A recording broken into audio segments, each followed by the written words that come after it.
जिसने भी उस घर में जाना चाहा है उसके लिए दूर नहीं है। कौन कौन गए उस घर में? वही गए जिन्हें सिर धड़की वादी लगाई से। कौन कौन किस किस ने लगाई? गुरु प्रहलाद धनी की धुन पर तजा दे का डर। गुरु प्रहलाद धनी की धुन पर तजा दे का डर।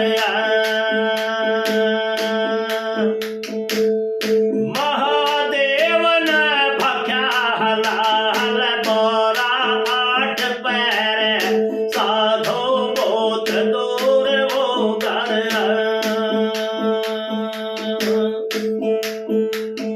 क्या गावे कुछ समझ दीवान मुश्किल गए बसर साधो बहुत दूर वो घर।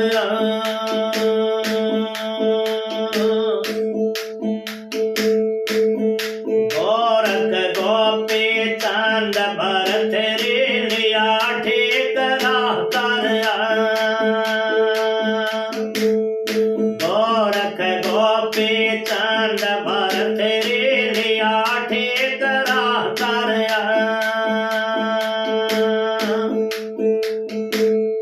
दास कबीर सत नहीं छोड़ा दिया सब वास्तर साधो बहुत दूर वो घर।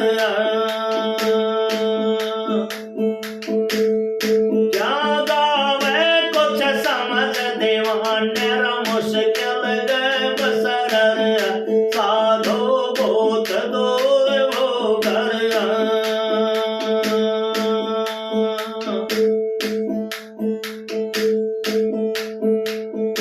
मनसूरा सोड़े पर चढ़ गया जब पहुंचा उस दर।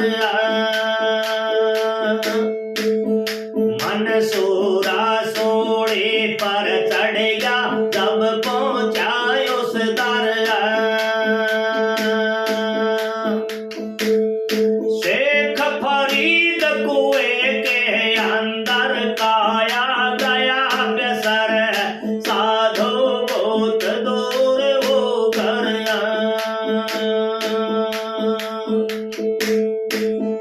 क्या गावे कुछ समझ दीवान मुश्किल गए बसर साधो बहुत दूर वो घर।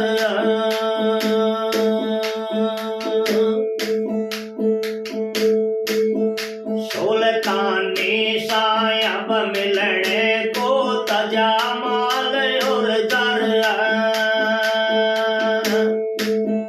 सुल्तानी साहब मिलने को तजा माल और दर। घर घर भीख मगन हो मांगे रब ए सकयो पर साधो बहुत दूर वो घर।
के राखे आस आधार साधो बहुत दूर वो घर क्या गावे कुछ समझ दीवान मुश्किल गए बसर साधो बहुत दूर वो घर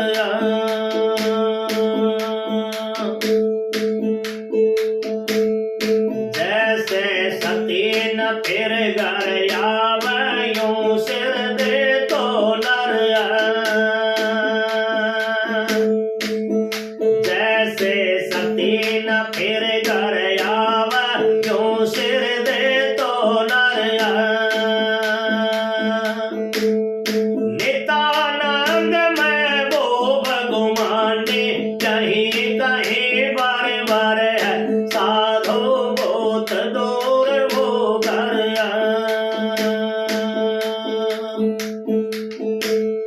क्या गावे कुछ समझ दीवाने मुश्किल गए बसर साधो बहुत दूर वो घर राधा स्वामी नित्यानंद जी की वाणी थी जिसा भी मन महाराज से सुनया सो सा बताऊंगा कि साधो बहुत दूर वो घर है क्या गावे कुछ समझ दीवाने मुश्किल गैप सरर है के गानम लेगा शरह पहुंचना तो बहुत ही मुश्किल है क्या गावे कुछ समझ दीवाने मुश्किल गैप सरर है साधो बहुत दूर वो घर है किसने जाना चाहा ध्रुव प्रहलाद धनी की धुन पर तजा देह का डर है हर महादेव न भख्या हलाहल बोरा 8 पैर है ध्रुव भगत 5 साल का भगत बन गया था किसने कराई उसकी भक्ति उसकी मौसी ने ध्रुव प्रहलाद की भक्ति किसने कराई उसके बाप ने और उसकी बुआ ने जो भक्तों के साथ दुश्मनी और बैर करता वही भक्ति कराता है पहला भगत के साथ क्या नहीं करे हिरण्याकश ने पहाड़ पर तो वो घेर दिया होलका लेके गोदी में फूकण खातर वह बैठ गई उसकी बुआ कठत नहीं बचा उस परमात्मा ने नो कहता परमात्मा का बन के तो देखो वो हर जगह मौजूद है हर जगह से बचाओ खंबा का वो चिपटा दिया था तक लेकिन आखिरी में हिरण्याकश का क्या हाल करे हिरण्याकश ने भक्ति करी है पहले तो और उसने वरदान ले लिया से ब्रह्मा जी को क्या वरदान लिया बोले उसकी भक्ति से ब्रह्मा जी खुश हुए हिरण्याकश मांग क्या मांगना चाहता है बोले जी देना चाहते हो बोले हाँ बोले मैं अमर कर दो बोले अमर का वरदान मैं नहीं दे सकता बोले तो एक काम कर दो बोले बताओ बोले मैं ना दिन में मरूं न रात न मरूं बाहर मरूं न भीतर मरूं मानस त मरूं न जानवर त मरूं हथियार त मरूं न 12 महीने भीतर मरूं कितने वरदान ले लिए उन्होंने सोचा ये तो हो ही नहीं सकता लेकिन जिस दिन सबका अंत आता है जिस दिन वो हिरण्याकश ने पहला भगत खंभ के चेपना चाहा बोला क्या तेरा परमात्मा इसमें भी फिर उन्हें बहुत दुराचार करे ये वरदान लेकर के कि तो मर नहीं सकता ये तो तेरा ही राज है पहला भगत भक्ति करने लग गया क्यों करने लगा कि बिल्ली के बच्चे बचाए थे उस परमात्मा ने आव में कुम्हार के आव से जिद उसने भक्ति शुरू करी थी आके हाँ वो तो अपनी भक्ति कराता था हिरण्याकश तो लेकिन उनके आंख भाई तेरे बाप की भक्ति मत कर वो परमात्मा कुछ और ही जो कि इन 3 दिन अग्नि में रह लिए बच्चे जिंदे निकाले से जिस बोले कौन बोले विष्णु भगवान की भक्ति करी से ये तो उन्होंने कहा आखिरी में बोले तेरा परमात्मा इस खंभा में भी सके, बोले हाँ, बोले तो भर ले बात। नो कहते हैं परमात्मा पहले कीड़ी बन के चला, क्या नहीं करे उन्हें अपने भक्तों के लिए। पहला भगत ने क्या, कीड़ी का कुछ नहीं बिगड़ता तो तेरा क्या बिगड़ेगा, निर्भय होके न प्रहलाद भगत ने खंभा की बात भर ली। क्या रूप धारा, नरसिंह रूप धार के खंभा फाड़ दिया, खंभा फाड़ के लिकड़ा। और जे धरना को वो टाइम सारे साध रखे थे, दिन का छिपाण था, क्योंकि लिकाड़ा 17वां महीना, बोले भाई 2 सामण है 2 साढ़ से वो हिरणा कुछ का महीना निकलता है। शाम का दोनों वक्त मिले थे, ले जाके नरकित लेके गया देड़ के बीच में। बड़े शाणे मानस नु का हर देड़ के बीच में बैठ के कदे भोजन नहीं करना चाहिए, क्योंकि हिरणा कुछ की मौत हुई थी। ले जाके नरकित ले गया, देड़ के बीच में बैठ गया। बोले नरसिंह जी क्या बोले, बोले कि हिरणा को सिर्फ तेरे सारे वचन याद कर। बोले ना दिन है ना रात है, बोले हाँ जी। बोले दोनों वक्त मिल रहे, बोले हाँ। बोले नहीं आकाश में है ना पृथ्वी पर तुम, बोले हाँ अपने गोड्डे के ऊपर गिर रखा था, बोले हाँ जी। बोले ना 12 महीने 13वां महीना है, बोले हाँ जी। बोले ना मैं मानस हूं ना मैं जानवर हूं, बोले हाँ जी। क्योंकि हाथ और मुंह शेर का था और शरीर मानस का था, नरसिंह रूप। और बोले ना मत नहीं हथियार से मारो, नु आता आत पाड़ी थी उसकी, नो आत छोड़ जाई को बदने छोड़ दे भाई। तो पहला भगत ने तैसे भक्ति करी थी। आगे किसकी आते हैं, महादेव ने भख्या हला हल बौरा 8 पर है। जब समंदर का मंथन किया और ये रतन निकाला गया, वो जहर भी निकला, उस रतन को तो अमृत को तो राक्षस ले जेब जहर ने कहा गया। कहते शिव जी भगवान ने कंठ के अंदर जहर पचाया, इसलिए उसका नाम नीलकंठ पड़ा, इसलिए उसका नीला कंठ हो गया था। फिर कही थी महादेव ने भक्याल। ये लोग कह देते हैं सुल्फा पीने वाले क्या कहते हैं, बोले तो शिव जी का प्रसाद है, शिव जी ने भी तो पिया था। अरे शिव जी ने तो जहर भी पिया था, तब पी के तो दिखाओ। महादेव ने भक्या हला हल बोरा 8 पैर है साधो, बहुत दूर वो घर। मन सूरा सोड़ी पर चढ़ गया, जब पहुंचा उस दर है। और शेख फरीद कुएं के अंदर काया गया विसर है साधो, बहुत दूर ऊपर है। मंसूर नहीं, गोरख गोपी चंद भरतरी लिया ठीक कर है। इस भक्ति के कारण गोरख ने, गोपी चंद ने, भरतरी ने ठेकर लेके भिक्षा मांगी, लिया ठीक कर है। अरदास कबीरा सत नहीं छोड़ा, दिया सब वस्त्र है। कबीर साहब की झूठी चिट्ठी पड़ी, लेकिन कबीर साहब डिगे नहीं, दिया सब वस्त्र साधो, बहुत दूर वो घर। फिर कही है मंसूरा सोड़ी पर चढ़ गया, जब पहुंचा उस दर। मुसलमानों के अंदर मंसूर हुए संत। मंसूर को नु कहते सोड़ी के ऊपर टांग दिया था, लेकिन उन्होंने अपना नाम नहीं छोड़ा। क्या नाम लेता था, अनल हक, अनल हक, अनल हक। बादशाह ने कहा सबके सब इसका 4 भाटे मारो, ये पागल हो गया है। लेकिन मंसूर के सोड़ी भी पार नहीं हुई, क्यों, परमात्मा उसका साक्षी था। सब ने 4 भाटे मारे। मंसूर की बाण थी मंसूरी, उसने ही बादशाह ने हुक्म दिया मंसूरी तू भी मार। वह क्या मारती, 4 भाटे लागे थे, इतना तो मंसूर हंसता था। और मंसूरी ने 4 फूल मारे, फूल मारते मंसूर भरड़ दे रो पड़िया। बोले भाई मेरे फूला में इतना दर्द, बोले हाँ बेबे, इन्हें तो पता नहीं था कि मैं क्या भक्ति करता हूँ, लेकिन तन्ने तो पता था मैं क्या भक्ति करता हूँ।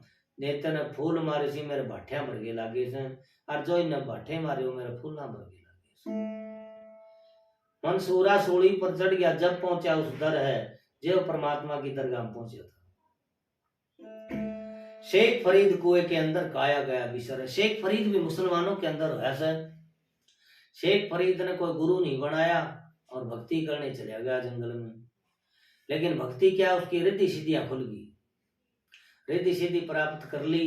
करके उन्होंने देखा, चल देखता हूँ तेरी भक्ति पूरी हुई कि नहीं। एक पेड़ पर चिड़िया बैठी थी, बोले चल भस्म हो जा। वह चिड़िया लटते ही मर गई।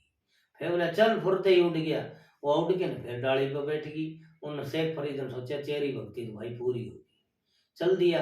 रास्ता में एक औरत कुओं पर पानी भर थी, पतिव्रता औरत थी। उन्हें देखा तो पानी पी ले। बोले ए लड़की मैंने पानी पिया दे। बोले महाराज 2 मिनट रुको फिर पानी पियाऊंगी। उस लड़की ने बाल्टी पहली खींची, पूर्व दिशा में भगा दी, दूसरी खींची पश्चिम में फेंक दी, तीसरी उत्तर में फेंक दी, चौथी दक्षिण में फेंकी। बोले लड़की तो मैंने पानी पिया सकता भस्म करूं। ये दो लड़की कहती है, बोले महाराज या पेड़ वाली चिड़िया नहीं जो तो मैंने भस्म कर देगा। शेख फरीद को इस बात का झटका लग गया। आगे एक लड़की थी वहां। बोले बेटी मैंने न्यू बता दे आखिर तन ने यो पानी क्यों फेंकिया चारों दिशा में। बोले महाराज मेरी भाण से और वो अभी अबान जंगल में भक्ति करने लग रही है और जंगल में आग ला रही, मनी आग बुझाई है।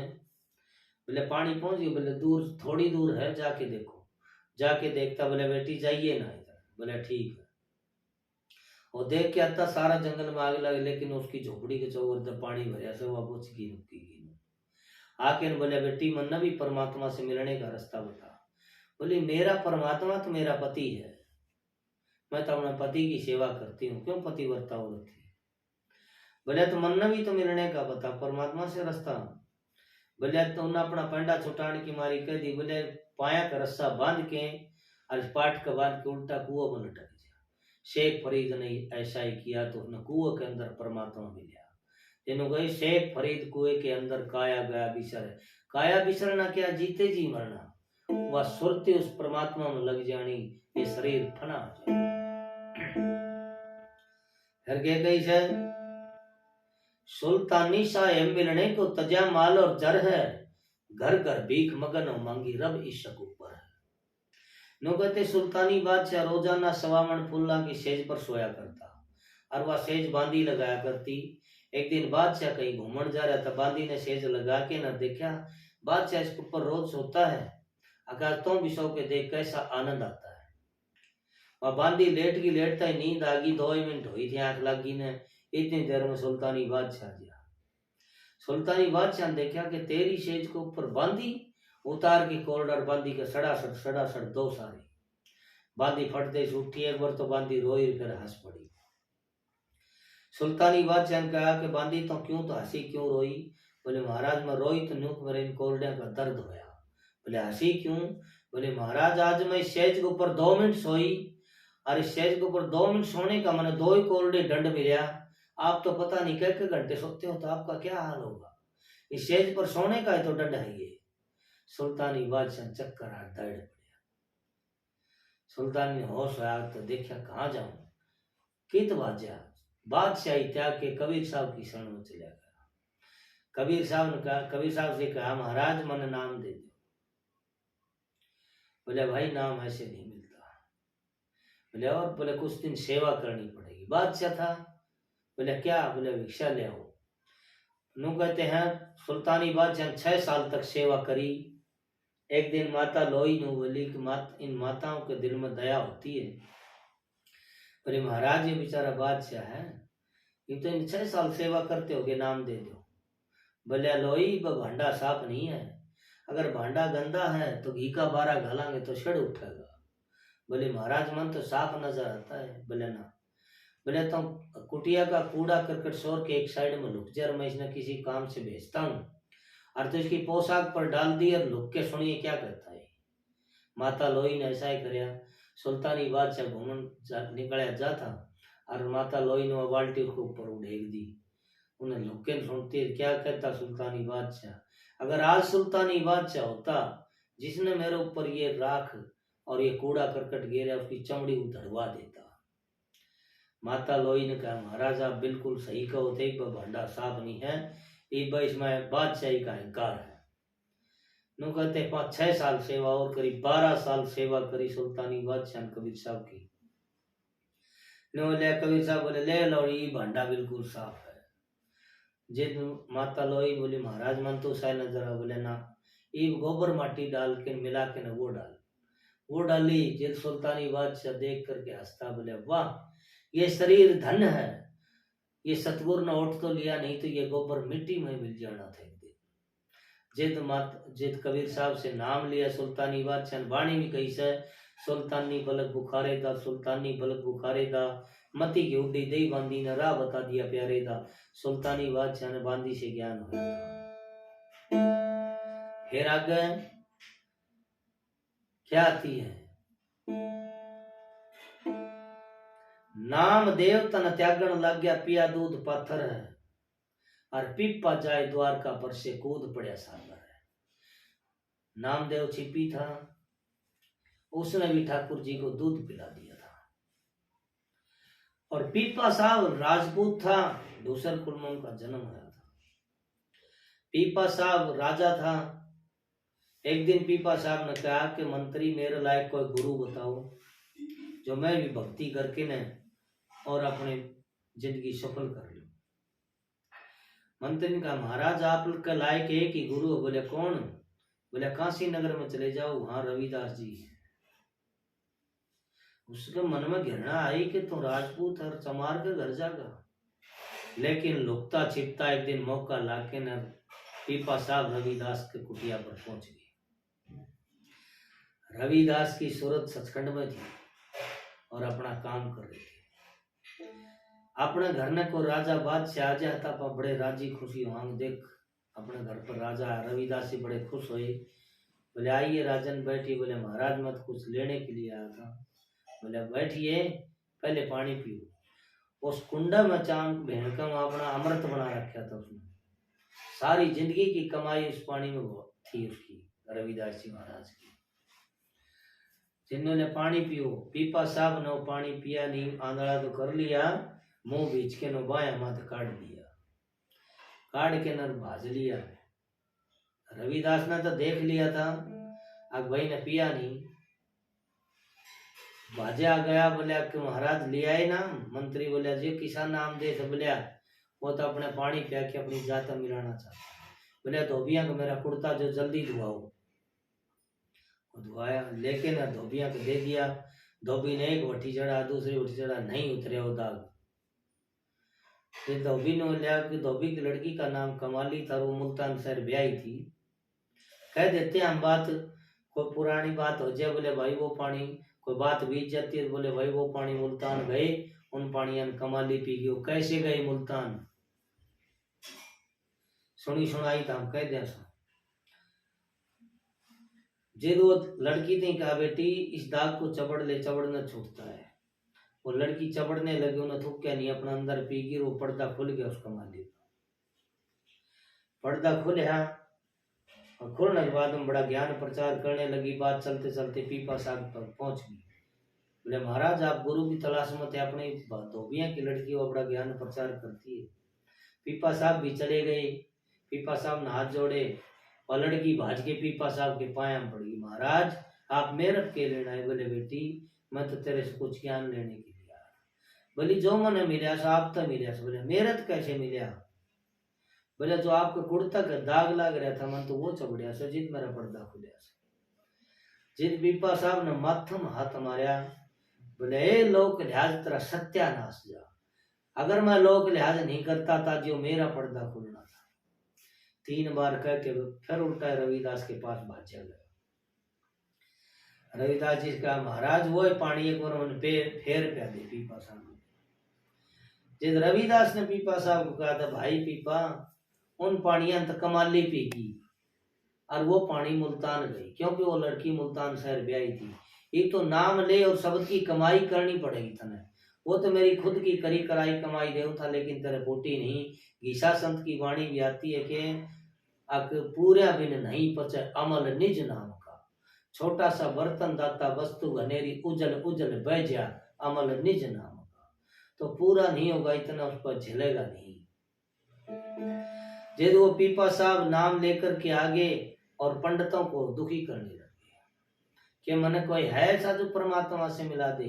वो पंडित दुखी होकर बोले जी द्वारका में है परमात्मा। तो बोले चलो, लेके पंडित जी चले गए द्वारका नदी में, और वो भोरी पड़ती आम थी। पुल पर खड़े कर दिए। बोले कहाँ है परमात्मा? बोले जी भोरी पड़ती आओ सन इनमय परमात्मा। इतनी कहकर पीपा साहब ने डाक मारी, परमात्मा ने बाँ पकड़ ली। उसने उस द्वारका में मिला। बोले पीपा जाए द्वारका पर से कूद पड़ा सागर, साधो बहुत दूर वो सेव सम्मन साचे सेवक जिनकी बात हमारे है, दादू दोनों हद छोड़ के राखी आसद है। सेव सम्मन कबीर साहब के भक्त में थे, बाप बेटा थे। सम्मन बाप था, सेव बेटा था। कबीर साहब सबके घर पर सत्संग कर रहे थे और भोजन कर रहे थे, तो वो भी सत्संग में चले गए बाप बेटा। जाके बोला भाई कल की रसोई महाराज की महारस। रसोईया बोला नहीं भाई 15 दिन की हमारी लिस्ट बनी हुई, 15 दिन बाद में तुम्हारा नंबर आओगा। जे दे दोनों बाप बेटा बड़े खुश हो, बोले देख मालिक ने किसी मौज करी जाए, आप इतना 15-20 दिन अपने मजदूरी करांगे, कमा के पैसे और अच्छी रसोई खुआओ। मालिक ने कबीर साहब ने अच्छा भोजन दिया। दोनों के दोनों अगले दिन मजदूरी पर जाने लगे। मालिक की ऐसी करनी हुई कि दोनों के दोनों बाप बेटा बीमार पड़ गए। बीमार रहते हुए 5-7 दिन हुए, इतना रसोईया अचानक आन खड़े होया। बोले ले आओ व्हीकल की रसोई महाराज की तरह कि मैं राशन पानी दो संभाल के रख जाऊं। जिद घर में दाना एक भी नहीं था, देव कितना है। बोले भैया हम कल दे देंगे। बोले ठीक है। रसोईया वापिस चलिया गया। रात ने दोनों बाप बेटे ने सलाह करी, उठे। बोले कि पिताजी सतगुरु की तो रसोई जरूर देनी थी, लेकिन क्या करें। बोले बेटा चाल किसी को चोरी करा। दोनों बाप बेटा चले गए, हाथ में फरसा ले रखा। एक बाणिये की दुकान में पाड़ लगा ली। सम्मन बाहर खड़े हो गया। सेव जो बेटा था वो अंदर जा बढ़े और क्या लेके आया। उन्हें नेम करे, बोले हम जितना भी इसका काटेंगे अन्न पानी, हम इसका कमा के पैसे दे देंगे। वह चोरी नहीं होती, वह मजबूरी हो सर।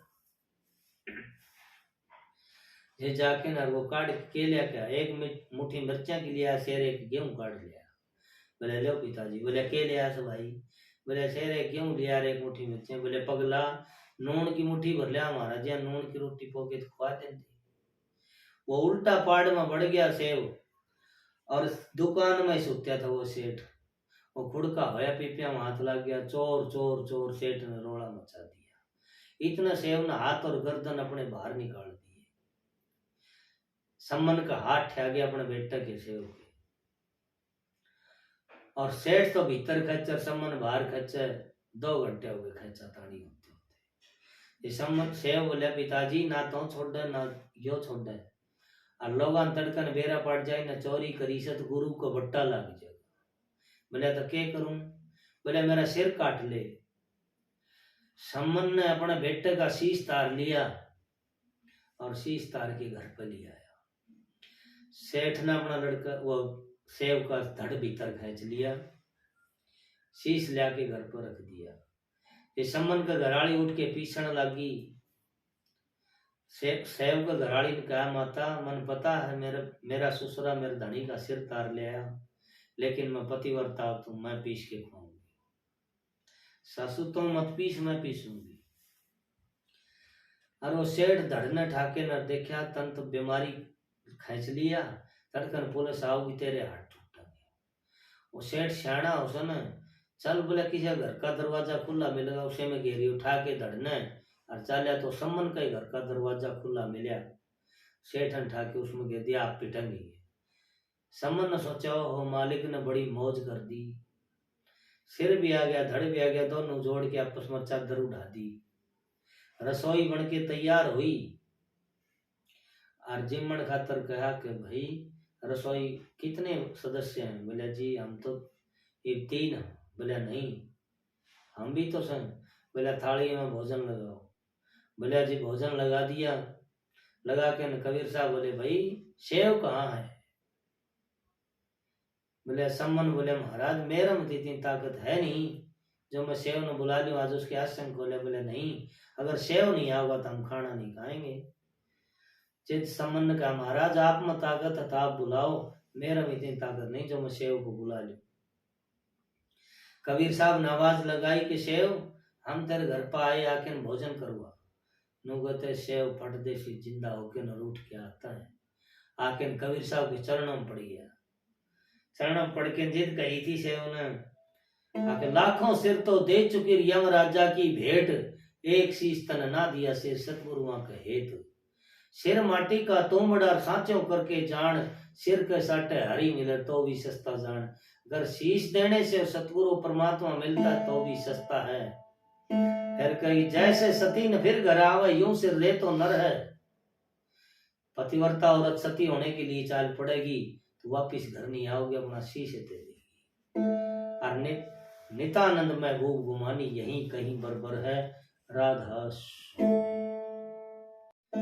राधा स्वामी, राधा स्वामी दयाल की दया, राधा स्वामी सहाय के भाइयों, सत्संगियों, प्रेमियों, जितने भी सुनने वाले भाई बहन हैं, जो पहले नित्यानंद जी की वाणी कही से साधो बहुत दूर वो घर है, क्या गावे कुछ समझ दीवाने मुश्किल गैब सरल है। इस वाणी को लाइक भी करो, सब्सक्राइब करो। अगर कोई गलती हो तो अपने भाई के पास कमेंट करो। जिसा भी मैंने पता था उसा सुना दिया, और हाथ जोड़ के यही विनती है कि लाइक सब्सक्राइब करो। मैं भी थारा भाई हूँ, सबको राधा स्वामी।